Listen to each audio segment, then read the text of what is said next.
جناب احمد بلال محبوب صاحب، یہ باقی جو پریم پتر ہے 80% کے قریب میرے نظر میں وہ کچھ اور جسٹیفائی کر رہا ہے. الیکشن کمیشن ہو، نگران حکومت ہو، وزارت قانون ہو، حلقہ بندیاں ہوں، مردم شماری ہو، عدالت سے رجوع کرنا ہو، وہ تو کچھ اور جسٹیفائی کر رہے ہیں. تو یہ کیا انٹرپریٹ کروں میں اس خط سے؟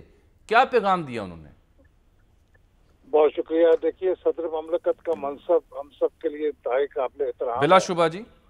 اور یہ احترام جو ہے مجھے مجبور کر رہا ہے کہ میں بہت محتاط الفاظ استعمال کروں. جی بالکل ٹھیک ہے. یہ جو خط ہے ان کا، یہ بہت کنفیوزنگ ہے، کنفیوزنگ. اور اس کا کوئی مقصد نہیں ہے.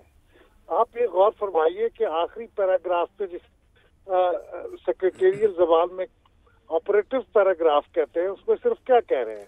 جی وہ کہہ رہے ہیں کہ آپ سیاسی جماعتوں سے مشورہ کریں جی اور صوبائی حکومتوں سے مشورہ کریں اور پھر عدالتوں سے گائیڈنس لیں انتخاب کی تاریخ کے بارے میں. تو الیکشن کمیشن ایک آزاد خود مختار ادارہ ہے. کیا اگر اس کو گائیڈنس لینی ہو تو وہ صدر مملکت کا انتظار کرے گا کہ وہ انہیں بتائیں کہ وہ گائیڈنس لیں؟ صحیح. اور وہ سیاسی جماعتوں سے پہلے ہی کنسلٹیشن کر رہے ہیں، صوبائی حکومتوں سے کنسلٹیشن کر چکے ہیں، جس کا ذکر ان کے خط پہ بھی موجود ہے. تو میں بہت حیران ہوا ہوں کہ اس نوعیت کا اور اس لیول کا خط ایوان صدر سے آئے اور اس کا کوئی مقصد نہ ہو اور کوئی نتیجہ نہ ہو. اور غالباً یہ اسی طرح کی چیز ہے، کنفیوز اسٹیٹ آف مائنڈ کی.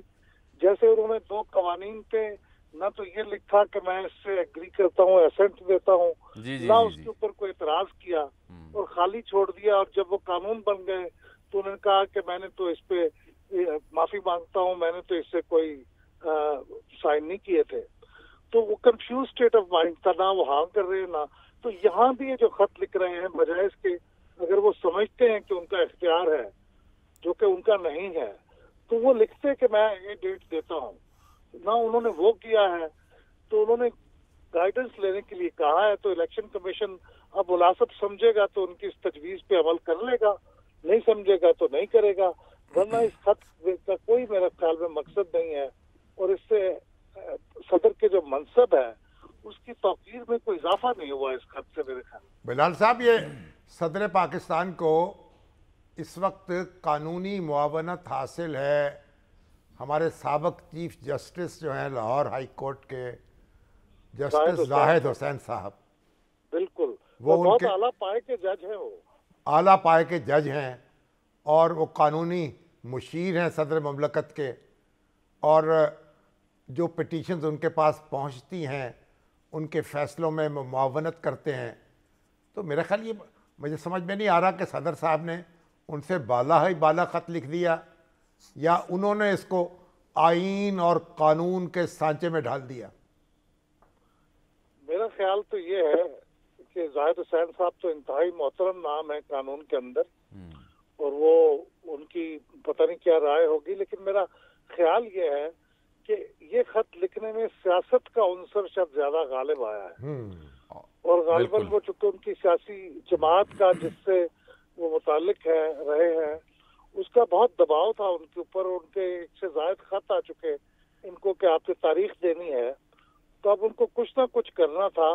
لیکن وہ یہ بھی بھانپ چکے تھے کہ اب آئینی طور پہ ان کا یہ اختیار تو ہے نہیں، لہذا وہ یہی کچھ اس طرح کی بات ہی کر سکتے تھے جس سے یہ لگے کہ انہوں نے کچھ کر بھی دیا ہے اور کچھ بھی نہیں کیا.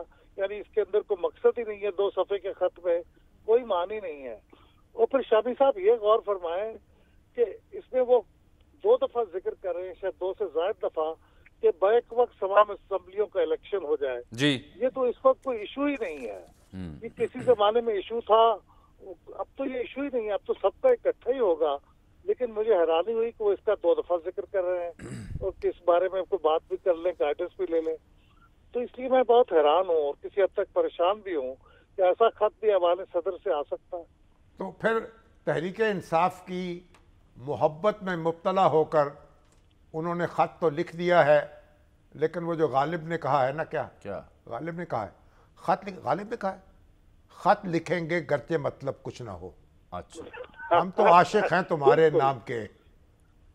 اب یہ حضرت غالب کا ہے. غالب پتہ نہیں میرے یہ علم بہت اچھا داغ ہے۔ شعر ہے اور میرا خیال میرے غالب علم میں نہیں ہے۔ اب دیکھنے والے یقیناً اب فوراً رہنمائی ہماری کر دیں، کیونکہ بڑے شوق سے میرے آپ کے ایسے حافظے میں تبصرے غالب ہے، آپ بہتر خط سمجھتے لکھیں گے گرچہ مطلب ہیں، کچھ نہ بہتر ہو، آپ فرما رہے ہوں گے، ہم تو عاشق ہیں تمہارے نام کے، تمہارے نام کے تو وہی کام ہوا ہے بی بی انصاف بی بی بھی خوش ہو جائے اور مطلب بھی کچھ نہ ہو۔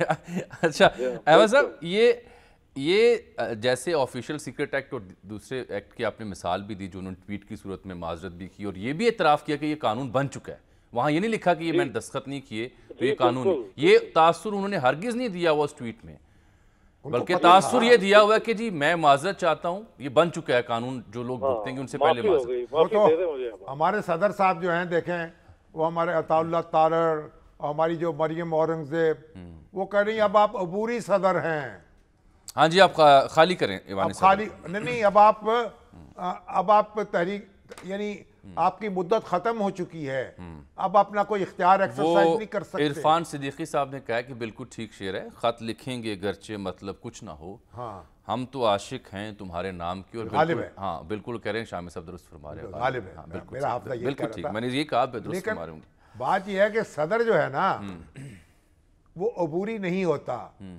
دستور میں یہ کہیں نہیں لکھا، وہ تو تب تک کام جاری رکھیں گے کہ صدارت جو ہے جب تک نیا صدر عبوری مملکت ہوگی نہیں آتا اسمبلیوں سے منتخب، یا ادھوری ہوگی، جب تک نیا صدر منتخب نہیں ہوتا وہ جناب اپنے حریفوں کی چھاتی پر مونگ دلتے رہیں گے۔ ایک تاثر یہ، دوسرا ان کی جو میں نے پہلا حوالہ دیا ہے صاحب آپ سے، وہ آفیشیل سیکرٹ ایکٹ کا، اور یہ خط کا آخری 80% ان حصہ، کے دانت کھٹے کرتے رہیں گے۔ یہ دانتوں کے تو ماہر ہے نا، دانتوں کے ساتھ کیا کھیل کرنا ہے، یا مسوڑوں کے ساتھ کیا انہوں نے سلسلہ، دانت جو ہیں وہ دانت ہاتھی کے دانت ہیں، کھانے کے اور ہیں، دکھانے کے اور ہیں۔ اچھا احمد صاحب، لیکن صدر صاحب ہمارے جو ہیں وہ ہاتھی تو نہیں ہے نا، نہیں بڑے وہ تو ایک ماشاءاللہ قابل احترام شخصیت ہے، ان کے تو کھانے کے دانت بھی وہی ہیں، دکھانے کے دانت بھی نہیں ہیں، اور بار بار وہ